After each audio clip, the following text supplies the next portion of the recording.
दोस्तों, एक सवाल, क्या कोई इंसान इतना ताकतवर हो सकता है कि पूरी दुनिया उसके एक फैसले का इंतजार करे?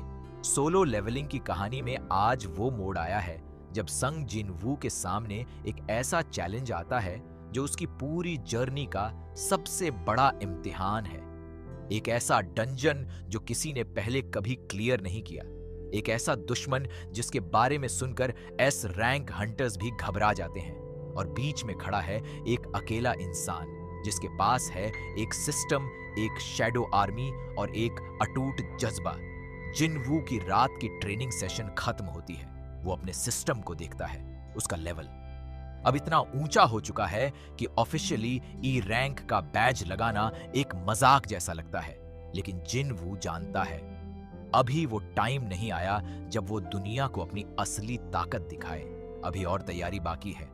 सिस्टम उस सुबह एक बड़ी नोटिफिकेशन लेकर आता है। यह कोई रेगुलर डेली क्वेस्ट नहीं है। यह एक स्पेशल इंस्टेंस डंजन है जो सिस्टम ने स्पेशली जिन वू के लिए जनरेट किया है। लेकिन इस बार एक वार्निंग भी साथ है जो जिन वू ने पहले कभी नहीं देखी। Extreme difficulty, death is permanent, proceed with caution. Jin Woo एक पल के लिए रुकता है।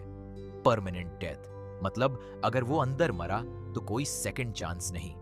पुराना जिन वू शायद यह क्वेस्ट डिक्लाइन करता, लेकिन यह नया जिन वू वो जानता है कि यह क्वेस्ट इसलिए आई है क्योंकि वो इसके लिए रेडी है। सिस्टम उसे कभी कोई ऐसी चैलेंज नहीं देता जो वो हैंडल न कर सके। वो एक्सेप्ट करता है। इंस्टेंस डंजन का गेट खुलता है। जिन वू अंदर जाने से पहले अपनी पूरी शैडो आर्मी को समन करता है। इग्रिस और हर वो शैडो जो उसने अब तक कलेक्ट की है, सब एक साथ खड़े हैं अपने कमांडर के पीछे। जिन वू उन सबको एक बार देखता है। यह उसकी आर्मी है, उसकी ताकत है। और फिर वो अंदर कदम रखता है। अंदर का माहौल पिछले सभी डंजन से बिल्कुल अलग है। यह जगह एक बड़े कैसल जैसी है।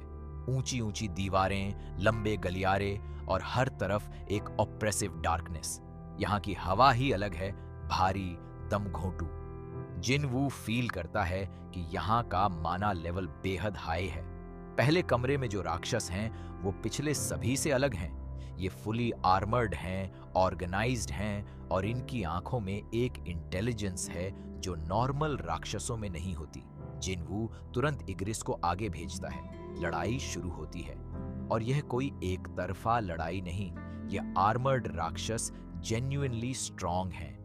वो शैडो आर्मी के अटैक्स को ब्लॉक करते हैं, काउंटर करते हैं। जिन वू खुद भी एक्टिवली फाइट करता है।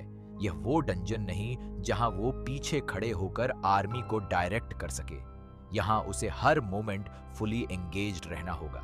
एक एक करके आर्मर्ड राक्षस गिरते हैं, लेकिन जिन वू और शैडो आर्मी को भी चोटें लगती हैं। ये एक ग्रूलिंग बैटल है।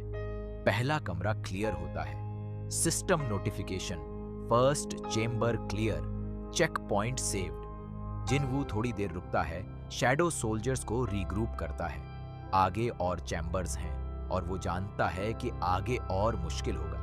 दूसरे चैम्बर में जो दुश्मन हैं वो और ज्यादा पावरफुल हैं। इनमें से एक विशाल आर्मर्ड नाइट बाकी सबको लीड कर रहा है। यह क्लियरली एक मिनी बॉस है। जिन वू उसे देखते ही समझ जाता है यह इग्रिस लेवल का ओपोनेंट है। दोनों के बीच एक इंटेंस एक ऑन एक बैटल होती है, जबकि शैडो आर्मी बाकी राक्षसों को हैंडल करती है। वो मिनी बॉस फाइट जिन वू के लिए उसकी अब तक की सबसे डिमांडिंग फाइट्स में से एक है। यह नाइट फास्ट है, स्मार्ट है और उसके अटैक्स में एक पैटर्न है जो समझना मुश्किल है। जिन वू को कई विशियस ब्लोज झेलने पड़ते हैं। उसके आर्मर जैसे कपड़े खून से भीग जाते हैं, लेकिन वो हर हिट के साथ और फोकस करता है और ऑब्जर्व करता है। आखिरकार जिन वू उस पैटर्न को क्रैक करता है। नाइट के हर तीसरे स्ट्राइक के बाद एक ब्रीफ ओपनिंग होती है, बस 1 सेकंड की, और जिन वू उस 1 सेकंड का पूरा फायदा उठाता है। एक perfectly timed maximum power strike जो नाइट की डिफेंस को कंप्लीटली ब्रेक कर देता है। नाइट गिरता है, शैडो एक्सट्रैक्शन होती है। यह शैडो पिछले सभी से ज्यादा पावरफुल है। तीसरा और आखिरी चेंबर, दरवाजा खुलता है और जिनवू के सामने जो आता है वो देखकर एक पल के लिए उसके कदम रुक जाते हैं। ये कोई राक्षस नहीं है, ये एक इंसान जैसी शेप है, लेकिन पूरी तरह शैडो से बनी हुई एक डार्क पावरफुल एंटिटी जो सीधे जिनवू को देख रही है। और सिस्टम एक नोटिफिकेशन देता है, shadow sovereign's fragment defeat to claim ultimate power. Shadow sovereign's fragment ये क्या है? जिनवू को पूरी जानकारी नहीं है, लेकिन वो फील कर सकता है ये एंटिटी बेहद पावरफुल है। इसकी ऑनरा ही इतनी ओवरवेलमिंग है कि शैडो आर्मी के कुछ सोल्जर्स मोमेंटरी फ्रीज हो जाते हैं।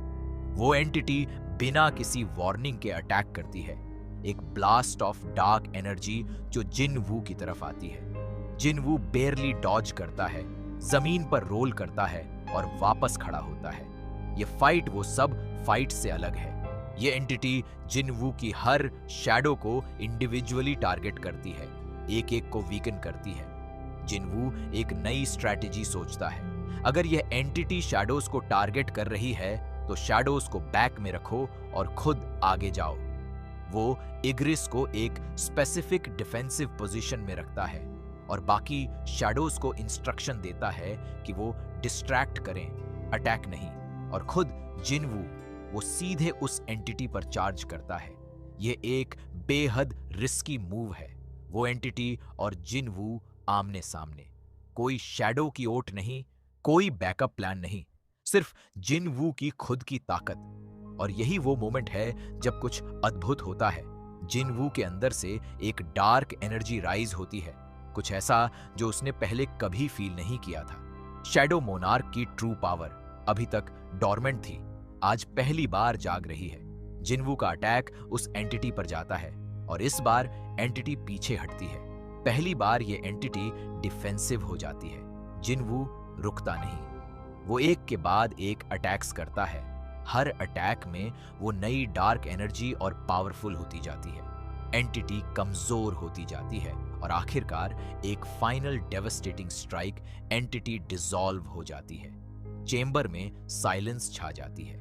जिनवू सांस लेता है, वो एग्जॉस्टेड है, घायल है, लेकिन जिंदा है। सिस्टम की नोटिफिकेशंस एक के बाद एक आती हैं। Chamber clear, shadow sovereign's fragment absorbed, major level up, new ability unlocked, ruler's authority.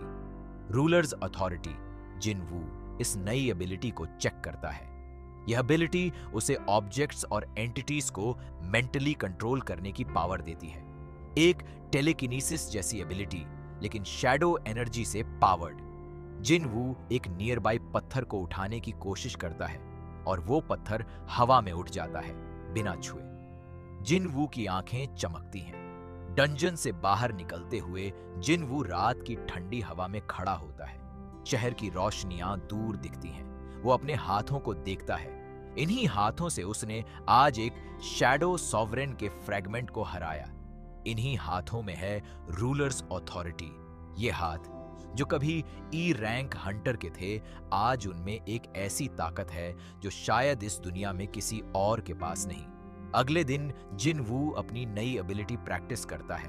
Ruler's authority को परफेक्ट करना आसान नहीं, इसमें फोकस चाहिए, कंट्रोल चाहिए, लेकिन हर प्रैक्टिस के साथ वो बेटर होता जाता है। छोटे ऑब्जेक्ट्स से शुरू करके बड़े ऑब्जेक्ट्स तक और फिर मल्टीपल ऑब्जेक्ट्स एक साथ। माँ के हॉस्पिटल में जाते हुए जिनवू के मन में एक नई सर्टेनिटी है। उसके पास अब रूलर्स अथॉरिटी है, शैडो आर्मी है और सिस्टम है। जो गोल उसने सेट किया था, माँ को ठीक करना, बहन को अच्छी जिंदगी देना, वो गोल अब इम्पॉसिबल नहीं लगता, वो अचीवेबल है और जिनवू उसे अचीव करके रहेगा। रात को सिस्टम एक मैसेज देता है जो पहले कभी नहीं आया था। ये कोई क्वेस्ट नहीं, कोई नोटिफिकेशन नहीं, ये एक डायरेक्ट मैसेज है, जैसे सिस्टम खुद बोल रहा हो। The path of the shadow monarch has begun, what lies ahead will test everything you have. Jinwoo उस मैसेज को पढ़ता है, एक लंबी सांस लेता है और मुस्कुराता है। जो भी आगे है वो तैयार है। संग जिनवू की यह जर्नी अब एक नए चैप्टर में एंटर कर रही है। शैडो सॉवरेन की पावर, रूलर्स अथॉरिटी और एक बढ़ती हुई शैडो आर्मी, ये सब मिलकर उसे उस मंजिल की तरफ ले जा रहे हैं जहां वो शैडो मोनार्क बनेगा। और वो दिन अब दूर नहीं। अगर ये कहानी तुम्हें पसंद आ रही है तो लाइक जरूर करो और सब्सक्राइब करना मत भूलना। सोलो लेवलिंग का अगला एपिसोड और भी ज्यादा धमाकेदार होने वाला है और हम उसे लेकर बहुत जल्दी वापस आएंगे।